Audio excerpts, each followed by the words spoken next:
So if you've seen my video on Final Fantasy 13, you would know that I'm somewhat of a psychopath who's quite a fan of that game. It's a game that doesn't offer very much, but I genuinely do like what it offers. So I hopped onto 13 too, and this is a game where Square Enix addressed a lot of the complaints of the first game. So if I enjoyed the original 13, there's no doubt I would like the sequel at least just as much, right?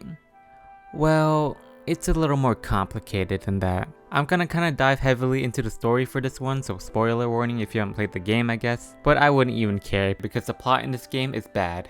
It's like worse than Final Fantasy 13 bad. That's pretty bad.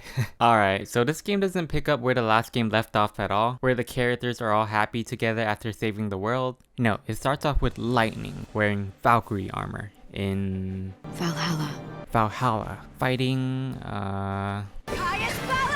Caius Ballad. Then another dude we've never seen before appears out of nowhere. I know your name.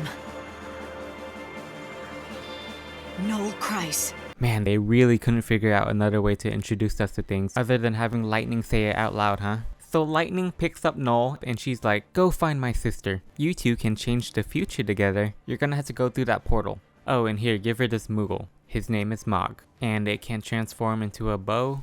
That's a Pokemon. So with no questions asked, Noel is like, you got it. I'll track her down. What a suck up. So Lightning continues her fight with Caius while Noel jumps to the portal and say goodbye to Lightning because that's it for this game. My hopes go with you, Noel Kreis. Become an arrow through time and speed your way to Sarah. Be there for her, because I no longer can. And from here on, we follow her sister Sarah for the rest of the game.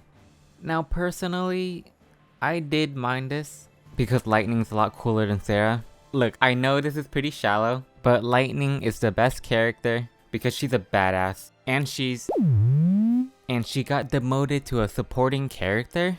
Bullshit. What makes this worse is she's on the damn cover of the game. The game's logo is her fighting Caius. So yeah, I was pretty upset that Lightning was barely in the game.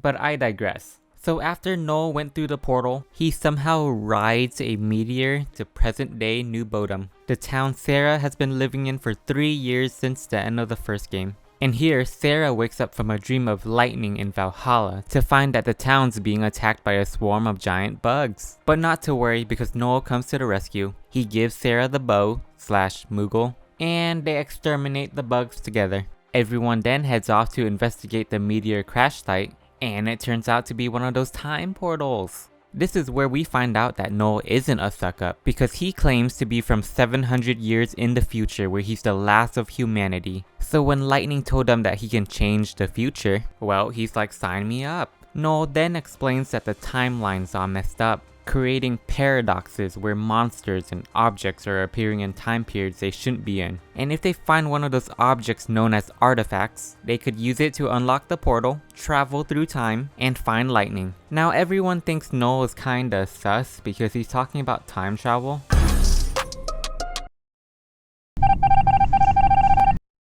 Except for Sarah because Noel tells her that he met Lightning, which is kinda a big deal for her because it's actually revealed that Lightning mysteriously vanished right after the end of the first game, and for some strange reason, everyone believes that she never made it through the final battle. But wait, I finished Final Fantasy 13, and I remember that Lightning was there with everyone else by the end. And the only person in the game that clearly remembers this is Sarah, having to live for 3 years with everyone who all remember differently, telling her that she is just in denial of her sister's death. So, Sarah helps Noel find an artifact for the portal, and this is where the two of them and Mog begin their journey hopping through time portals and correcting the timeline. Sarah having an ulterior motive of finding Lightning, while Noel hopes to rebuild a future where more people are alive. And that's the premise of Final Fantasy 13-2. Nonsensical time travel shenanigans, and Lightning went to get milk and never came back.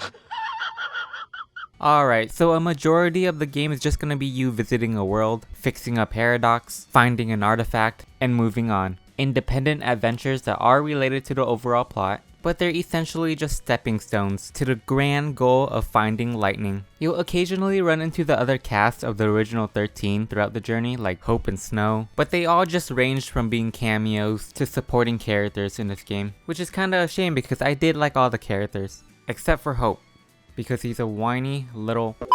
Of course, throughout the journey, you'll be engaging in lots of battles, so time to talk about the combat.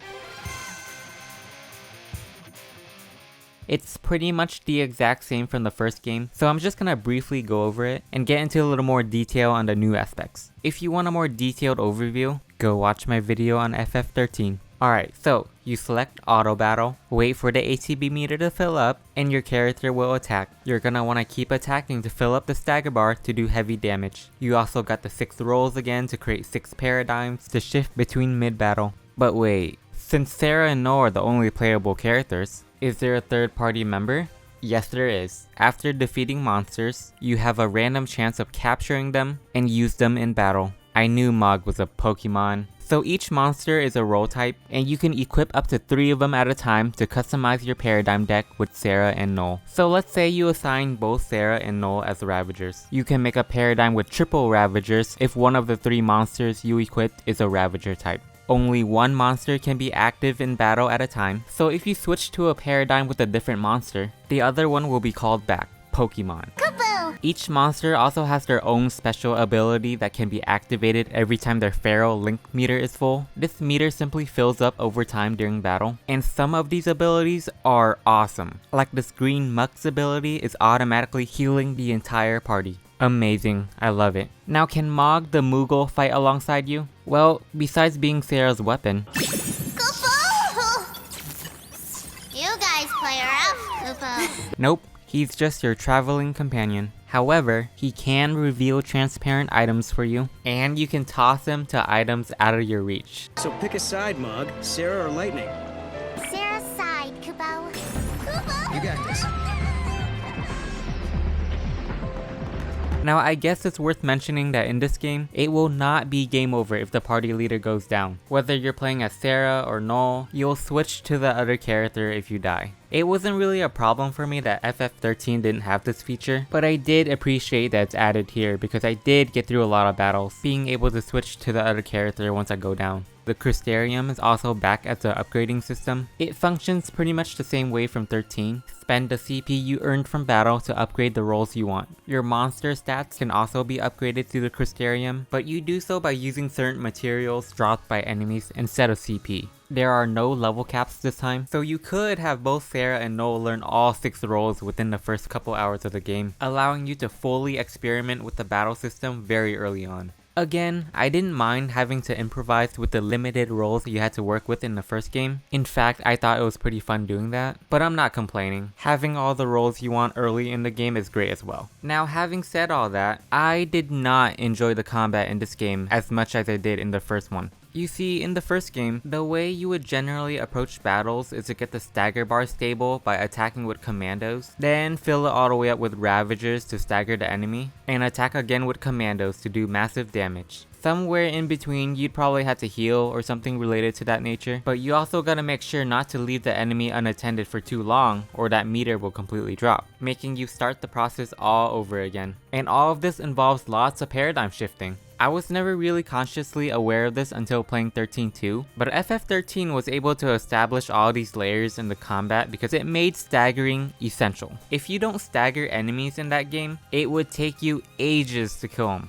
In 13-2, that's not often the case. There were so many times when I staggered enemies in 13-2, they were already on the brink of death, making it pointless. There were also many times where I defeated enemies before I could even stagger them. The fact that you're able to mow down enemies without staggering eliminates so much strategy and undermines the entire battle system. In my video on FF13, I said that my least favorite part of that game were the first 2 hours because there were no paradigm shifting yet, so all I did in battle was spam X to attack and pop a potion whenever I needed to. In 13-2, even with paradigms, I was pretty much doing the same thing for a majority of the game. I just stayed on an offensive paradigm and spammed auto battle. It didn't matter if I was attacking with commandos or Ravagers because I didn't need to worry about building the stagger meter. And if I needed to heal, I just switched to a paradigm with medics for a brief moment, which is equivalent to just using a potion. The game allows me to learn all 6 roles very early on, and I mostly only needed to use like 3 of them. The only times I had as much fun with the combat as I did in the first game were fighting bosses or tougher monsters, because at least it took more than hammering down the X button to defeat them.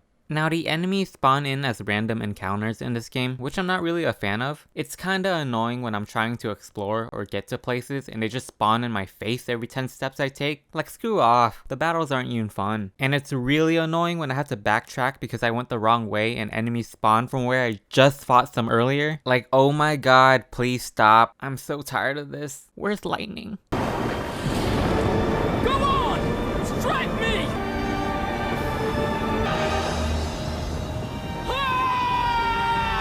Alright, but wait. Why was I exploring? Why was I going the wrong way? Because the locations in this game are not hallways. Not that I really minded the linearity in 13. You guys noticing a theme yet? But it definitely didn't hurt to add split paths and big open areas. And as you're running around, you'll encounter this chocobo lady a lot named Chocolina, who sells you weapons and items to assist you on your journey. She kinda reminds me of the merchant from RE4 and 8 because she just appears wherever and whenever you are. Bargains, bargains everywhere! Now 13.2 definitely has a lot more substance than 13 in terms of gameplay. There's a good number of things to do in between running and battling. You're gonna have puzzles to solve. There are lots of collectibles you can obtain by doing side quests and finding secret areas. Yes, you can ride chocobos in this game as well. Chocobos are always a plus. And these collectibles even have a purpose. The more you find, the more cheat-like skills you can unlock, like earning more CP in battle, or making rare monsters spawn more frequently. There's even a casino where you can play with slot machines. By the way, I kid you not, I sat down for like 4 hours straight, literally inserting coins and pulling the lever, because there's a collectible you can get by earning a certain amount of coins from slot machines, and I was just having the worst luck. I swear I don't have an addiction. And there are plenty of other features and mechanics that I haven't even mentioned, which is great. But it's just frustrating because the combat, which is my favorite thing about FF13, is dumbed down in this game. And none of the new features and mechanics really make up for it. Like, there's these moments called live triggers where you can choose what to say or do, and that could have been really cool. But your choices really don't have any impact on anything. Either you choose to say or do stupid shit, or you don't. The story would go the exact same way. Like, there's a certain part in the game where you have the option to spare or kill Caius. Like, ooh, this seems like a big decision, right? Well, look at what happens when I choose to spare him.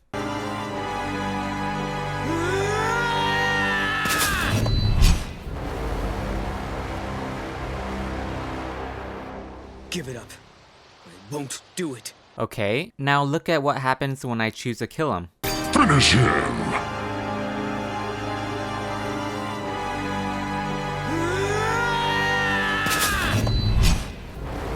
Bruh. Noel spared him anyway. Like, why even give me the choice at all? 13.2 may have variety, but the variety is mediocre at best. I just didn't find anything in this game, even the combat, as fun as the combat in 13. And the combat is all 13 has. But anyway, let's get back to the story once again, shall we? So as Sarah and Noel are traveling to different eras unraveling paradoxes, they occasionally encounter Caius and a girl known as Yule. The deal with these two is Yule is given the eyes of Etro by the goddess Etro, which gives her the ability to see visions of the future. This was meant to help her see events that might cause the destruction of humanity, so that she can implant her visions into a device called an oracle drive for other people to see and be forewarned. Now every time the future changes, Yule gets more visions. Each vision shortens her lifespan until it eventually kills her.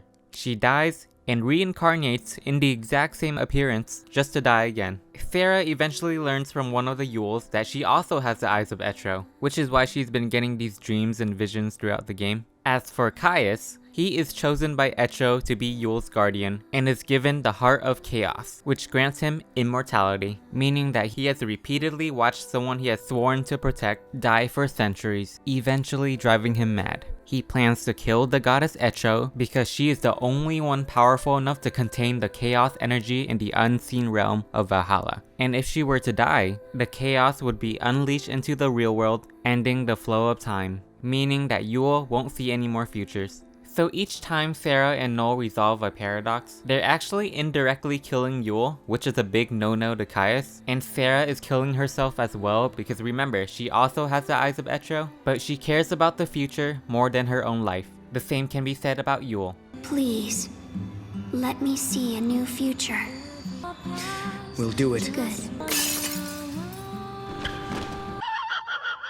We eventually see a dream/flashback sequence of 700 years in the future, where Noel, Caius, and Yule were a happy trio. But Caius went off to Valhalla to kill Etro, and Yule eventually died, leaving Noel to be the last human alive on Earth. With nobody left, Noel prayed to the goddess Etro for a miracle, and she answered by sending him to lightning at the start of the game. A miracle indeed. So after traveling to a number of different eras, Sarah and Noel eventually arrive in New Bodom, 700 years in the future where the town's in ruins. And here, they run into...